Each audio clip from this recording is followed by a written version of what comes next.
Good morning friends, welcome to R K ethical knowledge.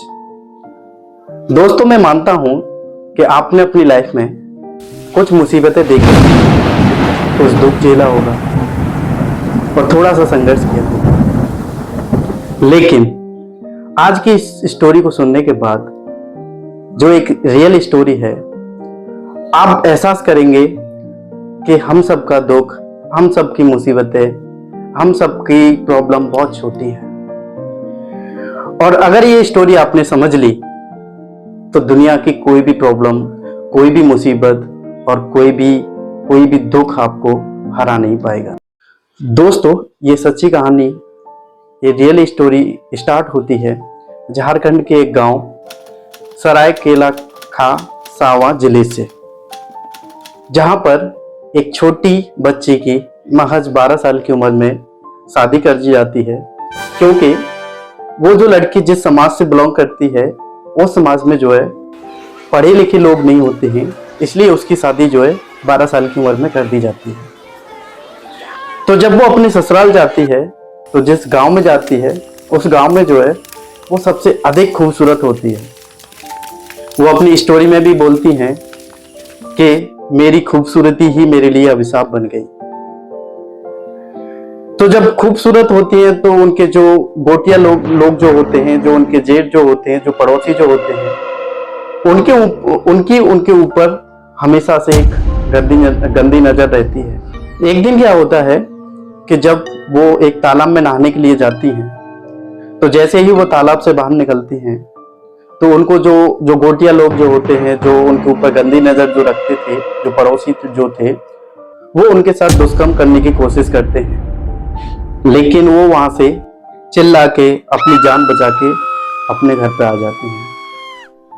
तो उसके बाद जो है, जो गोटिया लोग थे, जो उनके साथ दुष्कर्म करने की कोशिश कर रहे थे, वो उस महिला के खिलाफ एक साजिश करते हैं कि इसको जो है कैसे मारा जाए, उसको जो है कैसे नीचा दिखाया जाए। अब इस महिला के पास जो है गांव के कुछ जो लोग थे, उनके बच्चे आते थे कि चाची हमें कुछ खाने के लिए दे दो, तो ये दे देती थी कि बच्चे ही तो हैं। तो कहानी पहुंचती है 1995 में, शादी के कुछ सालों बाद। 2 सितंबर को 1995 में, जब एक गोटिया की जो पड़ोसी था, उसकी लड़की बीमार होती है, जो उसका बच्चा है वो बीमार होता है, तबीयत खराब हो जाती है उसकी। तो जब उस लड़की की तबीयत खराब हो जाती है तो उसका सारा इल्जाम जो है इस महिला के ऊपर वो लोग रख देते हैं कि इस पे डायन है, इसने मेरे बच्चे के ऊपर कुछ किया है, इसने मेरे बच्चे के ऊपर जादू टोना किया है। तो उस महिला के ऊपर जो है वो इल्जाम रख देते हैं सारा।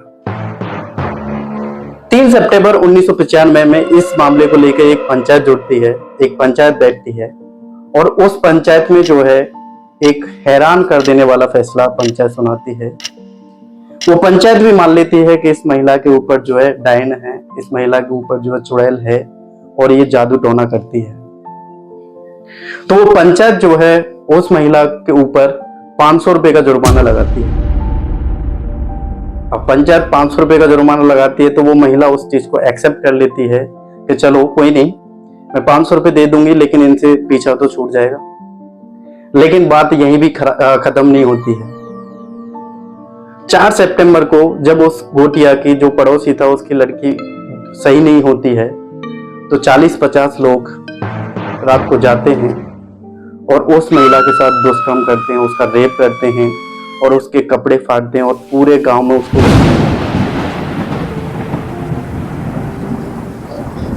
उसके बाद भी उनकी वो नहीं होती है। फिर पंचायत जुड़ती है और फिर पंचायत बैठती है और पंचायत में जो है 2 तांत्रिकों को बुलाया जाता है और तांत्रिक उस महिला के ऊपर जो है बोलते हैं कि इसको मानव मलमूत्र पिलाया जाए, तब इसके अंदर की जो डायन है, इसके अंदर की जो चुड़ैल है, वो बाहर निकलेगी।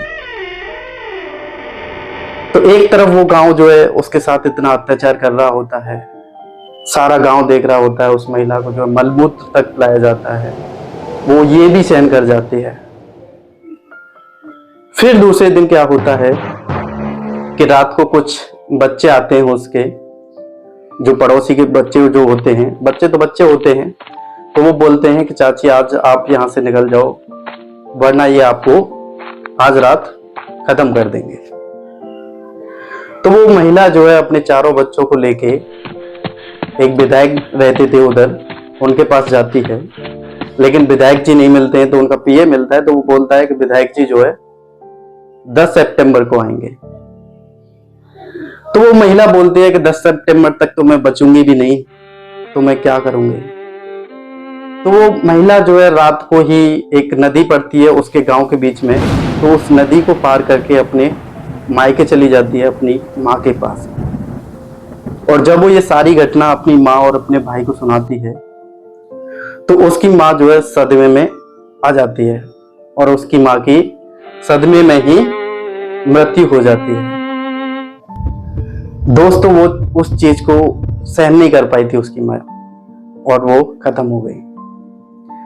अब वो 4-5 दिन अपने घर पे रह के भी, फिर वो वहां से जो है, वहां से भी उनको जो है निकाल दिया गया। तो वहां से भी वो जो है एक पेड़ के नीचे, गांव से जो दूर था, वहां पर अपने चारों बच्चों को 3 महीने तक रखा।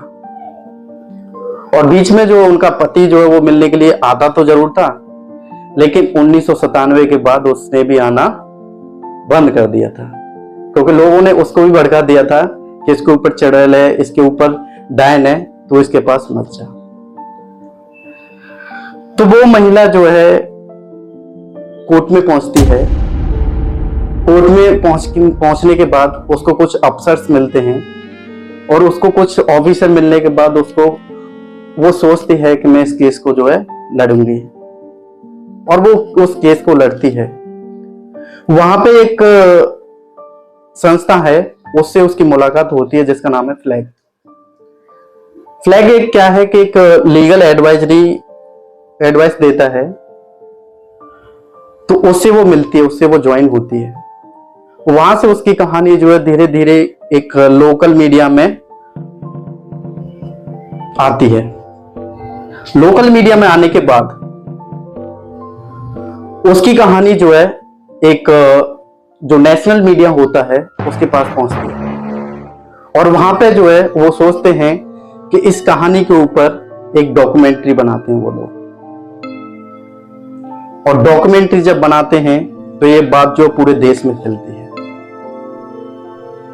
तो उसके बाद वो महिला जो है यहीं पे भी नहीं रुकती है, वो एक एनजीओ से जुड़ती है जिसका नाम था आशा।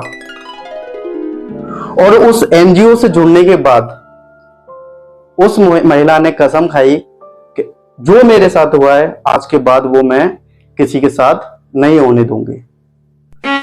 और वो उसके बाद झारखंड में जहां भी महिलाओं पे अत्याचार होता था, उनको डायन बता के, उनको चुड़ैल बता के, वो वहां पे पहुंच जाती थी अपने लोगों के साथ और उनको बचाती थी, रेस्क्यू करती थी। और उनको महिला को जो है रेस्क्यू करने के साथ साथ, उनके बचाने के साथ साथ उनको जो है ट्रेनिंग भी प्रोवाइड करवाई जाती थी, जैसे शिल्प कला हो गया, सिलाई हो गया, बुनाई हो गया। उनको जो है एक रोजगार देने की भी जिम्मेदारी उस महिला ने उठाई। उसके बाद क्या होता है कि उस महिला ने जो है ऐसे ही कर करके कम से कम नहीं तो 200 महिलाओं को झारखंड के अंदर बचाया, और पूरे देश के अंदर 500 से अधिक महिलाओं को बचाया। फिर उसके बाद क्या होता है कि झारखंड की जो गवर्नमेंट थी, रांची से उसको कॉल आया, रांची से उसको बुलाया और उसको सम्मानित किया गया अवार्ड देके। लेकिन बात वो महिला यहीं तक भी नहीं रुकी। 2021 में दिल्ली से एक कॉल आता है उसको कि हेलो, आप छुट्टी देवी बोल रही हो? कि जी हाँ, कि आपका नाम जो है पद्मश्री अवार्ड के लिए सिलेक्ट किया गया है, और छुटनी देवी को पद्मश्री अवार्ड मिलता है 2021 में रामनाथ कोविंद के थ्रू। तो सोचो दोस्तों कि जो महिला जिसको मलमूत्र पिलाया गया, जिसको डायन करार किया गया, जिसका रेप किया गया, जिसके कपड़े तक फाड़ दिए गए, वो संघर्ष करके एक पद्मश्री तक पहुंची, एक पद्मश्री तक पहुंची और अपने बच्चों को भी पढ़ाया, अपने बच्चों को भी लिखाया और बहुत सारी महिलाओं की जिंदगी संभाली। लेकिन हम एक छोटी सी प्रॉब्लम से ही, अगर हम एग्जाम में अच्छा नहीं कर पाए तब हम आत्महत्या कर लेते हैं। किसी का ब्रेकअप हो गया तब वो बोलता है मेरा ब्रेकअप हो गया, मैं आत्महत्या करता हूँ। छोटी छोटी प्रॉब्लम को जो है इतना बड़ा बना लेते हैं हम लोग।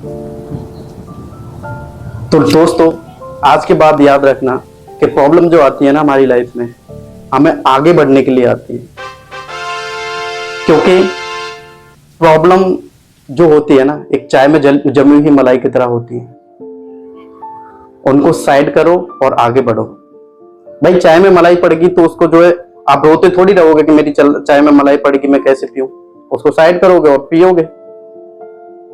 तो वैसे ही हमारी लाइफ में प्रॉब्लम होती है। जब भी आपकी लाइफ में प्रॉब्लम आए ना, तो ये सोच लेना कि आपको जो है ग्रो करने का, आपको जो है कोई अपॉर्चुनिटी पाने का मौका मिला है। क्योंकि प्रॉब्लम उसी की लाइफ में आती है जो आगे बढ़ता है। और दोस्तों, पानी भी ना रुका हुआ सड़ जाता है। जो पानी बहरा होता है ना, उसी को लोग पीते हैं और उसी में लोग नहाते भी हैं। तो अपनी लाइफ में जब भी प्रॉब्लम आए, कभी भी उनसे मत घबराओ। Problem is the part of life and problem just like heart beat, up and down, up and down. भाई दुख सुख जिंदगी में आता रहेगा, लेकिन उनसे घबराना नहीं है। उनसे कैसे तुम डील करते हो, वो चीज मेन इंपॉर्टेंट है। तो थैंक यू सो मच। मैं ऐसी ही कहानियों के साथ आपको मिलता रहूंगा। अगर आपको मेरा वीडियो अच्छा लगा है तो इसको सब्सक्राइब करना ना भूलें।